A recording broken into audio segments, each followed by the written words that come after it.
Екінші бөлім. Біз тапқан келіншектің Сәрсенқұлова Құралай екенін айтханада дәмелі анықтады. Сонау шалғай аудандағы туыстарына хабар беруге мекен жайын жазып берді. Дәмелі, сіз соңғы рет Құралайды қашан көрдіңіз деді. Құралай да жұмыстан бос алмайды, демалыссыз жұмыс жасайды. Тек айына бір күн ауылға ақша салғанда маған жолығады. Сол қай күн еді? Қазір ойланайын. Иә, сәрсенбі күні келіп кеткен болатын. Сәрсенбі қаза болардан 2 күн бұрын екен дедім де календарға қарап. Сізге бір жаққа барам деп болмаса жаңалық айтты ма? Жоқ, еш жаңалық жоқ. Ақша салмадым. Переговормен қызыммен сөйлестім деп қана айтты. Есіңізге түсіріңіз, сөз арасында біреумен бір жаққа барам деді ме? Дәмелі біраз ойланып отырып, жоқ, ондай ештеңе айтпады. Жұмысы жақсы, табысы молайғанын айтты. Көңілді болды. Сол көңілді болуының себебін сұрамадыңыз ба? Сұрамадым. Сол ойындағыдай көбірек ақша жинапты. Жартысын өз анасына, жартысын қызына салғанына көңілді еді. Көп ақша мүмкін біреу берген болар. Есіңізге түсіріңізші, оған кім береді дейсің? Енді жас келіншек қолдау берер ер заман тапқан болар. Ой, Құралай ондай емес. Ол өзіне біреуді жолата қоймайды. Ақша тіпті алмайды да деп басын шайқады. Сіз жақсылап ойланыңыз, Құралай қаланың сыртынан табылды. 2 кештің арасында барған, қасында ер азамат болған тәрізді деді. Дәмелі ұзақ ойланып, білмеймін. Неге, не үшін? Ол қала сыртына неге барғанын білмеймін. Қасындағы құрбысы болар. Немесе сол білер. Мен білмедім деді. Жақсы Дәмелі, сіз боссыз, мына қағазға қол қойыңыз. Біз сізге хабарласамыз деп шығарып салдым. Оразды шығарып бірден Құралай тартқан пәтерге бардық. Пәтер дейтіндей пәтер емес. Жекеменшік үйдің ауласына салынған бір бөлме екен. Үйдің иесі қарсы алды. Толық келген, егде жастағы әйел екен. Ұзын қалат киген, басында орамал, аяғында жеңіл тәпішке. Біздің құжаттарымызды көріп түрі бұзылып кетті. Бұл қыздар тыныш, тәртіпті. Мен аз ғана ақша алам. Өз туғандарындай көрем деп иесі шықты бөлмеге жақындағанда. Жадыра деп есті ақырын ұрды. Сәл кідіріп есікті жадыра ашты. Ұйқыдан жаңа тұрған ба, мыш-мыш шығып бет-аузын тырысып, көзін сығырайтып бізге қарап шашын жөндеді. Жадыра сендерге келіпті деді үйдің иесі. Жадыра ойланып біраз қарап тұрды. Тәртіп бойынша құжаттарымызды көрсетіп ішке кіруге рұқсат сұрадық. Кіріңіздер деп өзі бірден бұрын ішке кірді де артынан іле сала біз де кірдік. Жадыра бірден терезені ашып, жиналмай тұрған төсегін тез ретке келтірді. Кішкентай шағын бөлме, қарама-қарсы ескі төсек тұр. Арасынан 2 адам ғана өте алады. Аяқ жақта есіктің қасында биік тумбочка үстінде газ, оның қасында шағын жоза жарға тақалып қырымен тұр. Жарға жабыстырылған шкаф, жанына тақтадан жасалып жарға қағылған киім ілгіш, шымылдықпен жабылған, астында киім ілінген. 2 төсектің арасына жұқа шағын алаша төселген. Газ бен төсек арасында ескілеу киіз, үстінде шет жағында ескі құрақ көрпе. Есіктің оң жағында қол жуғыш, жанында таза орамал ілулі тұр. Төмен жағында 2 қатарлы аяқ киім қойған полка. Аяқ киімдер ұқыппен қойылған. Бөлме шағын болса да көлденең жатқан ештеңе жоқ. Жадыра төсекті көрсетіп отырыңыздар деді қобалжыған дауыспен. Жадыра, сіз Сәрсенқұл ба, Құралайды танисыз ба дедім. Жадыра басын изеп төсекті көрсетіп, біз бірге тұрамыз деді. Құралайды соңғы рет қашан көрдіңіз? Құралайды сенбі күні таңертең көрдім. Ол бірнеше күн болды келмей жүр деді.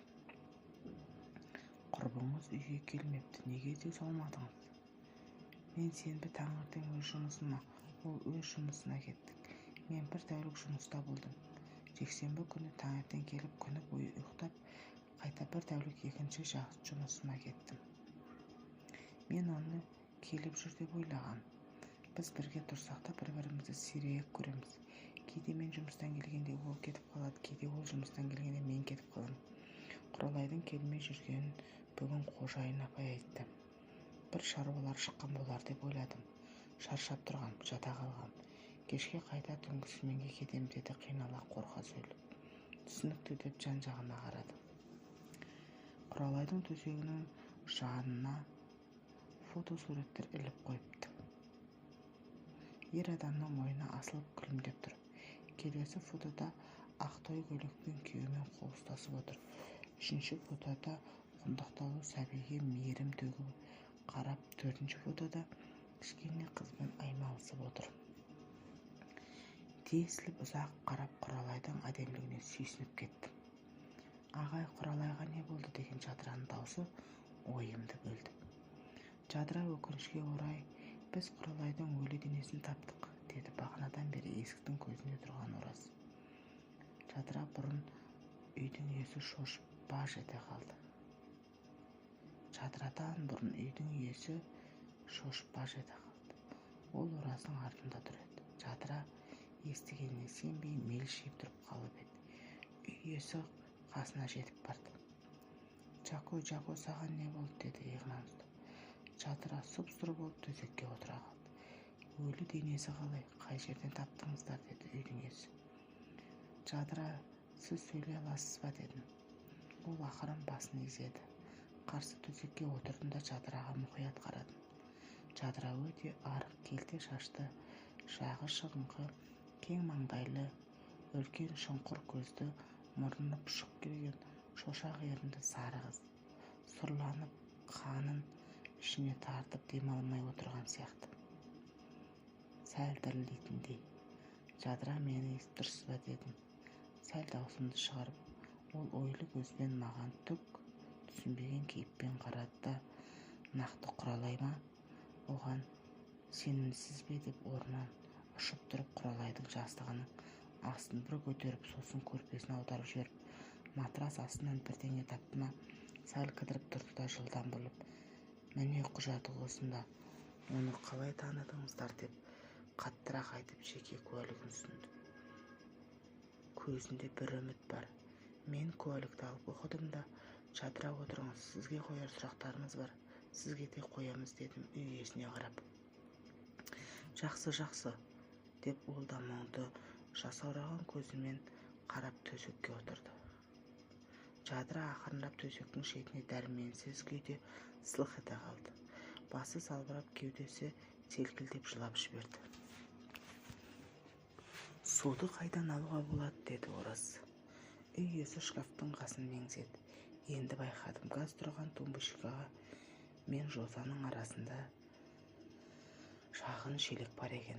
Әйел өзі тұрып шкафты ашып, кесе шығарып су алып Жадыраға берді. Жадыра тістер сақылдап отырып, аз ішті де кесені қайтарды. Жадыра, сіз сәл өз-өзіңізге келіп алыңыз. Сізге сұрақ қоямын, дедім. Әйелге қарап ол басын изеді. Сіз Құралайды соңғы рет қашан көрдіңіз? Ол сенбі күні таңертең кетті, болды, күлмеді. Яғни үйге келмеді. Екеуі бірге шығып кетті. Сенбі кешке келмеді. Жексенбі Жадыра келді. Құралай жоқ, жексенбі тағы жоқ. Дүйсенбі тағы келмеді. Бүгін бір қыз звондап Құралайды сұрады. Ол келмей жүргенін айттым. Сосын Жадыра жұмыстан келді. Оған алдымен шығып сұрадым. Мен білмеймін, бүгін келіп қалар, деді Жадыраға қарсы. Жадыра басын egzеп отырды. Сіз әрдайым үйдесіз бе? Үйде отырам, денсаулығым нашар, жұмысқа жарамаймын, деді аянышты дауыспен. Жадыра сізге Құралай таныстар туралы айтты ма? Таныстары жұмысында қыздар туралы жиі айтатын. Басқа да таныс таптым деп айтпады. Басқа таныстары жоқ. Сіз жауап беріңізші, Құралай жігіт ертіп келіп, болмаса жігіт шығарып салған кезін көрдіңіз бе, деді үйдің есіне қарап. Ойбой, жоқ. Міне 2 жыл тек жұмыс үй. Ешқайда шықпайды. 8 болмай ерте келеді, 11-лерде кеш келеді, деп тағы Жадыраға қарады. Жадыра, Құралай сізден сыр жасыруы мүмкін бе? Сыр кімде болса да бар ғой, бірақ біз бірге тұрғанымен бір-бірімізге ашыла бермейміз, деді астыңға ернін тістеп. Сіздер РОВД-ға бару керексіздер, деп орнымнан тұрдым. Ағай Құралай екенін қайдан анықтаңыздар, деді. Әлі естігеніне сенбеген көзқараспен. Біз рейдтерге фото суретін салған едік, теледидардан құрбысы Дәмелі көріп танып хабарласты, дегенде Жадыра. Дәмелі? Деп талып түсті. Жұмыс орныма келіп, опер жігіттерді Құралайдың жұмысына жібердім. Кіммен болды, қаскөй кім деп ойланумен болды. Жадырамен қожайыны келіп, өз көрген білгендерін айтып, қағазға жазып, қол қойып кетті. Опер жігіттер де тез оралды. Ереке, ешқандай да із таппадық, керемет қыз, нақты мастер, ақылды, пысық, достары жоқ, қылтың-сылтыңсыз. Соңғы күндерде жаңа таныс ана-мына болмаған, бір қалыпты, еш өзгеріссіз. Иә, қаншерді табу оңайға түспейтін көрінеді. Іліп алар түгі жоқ, дедім.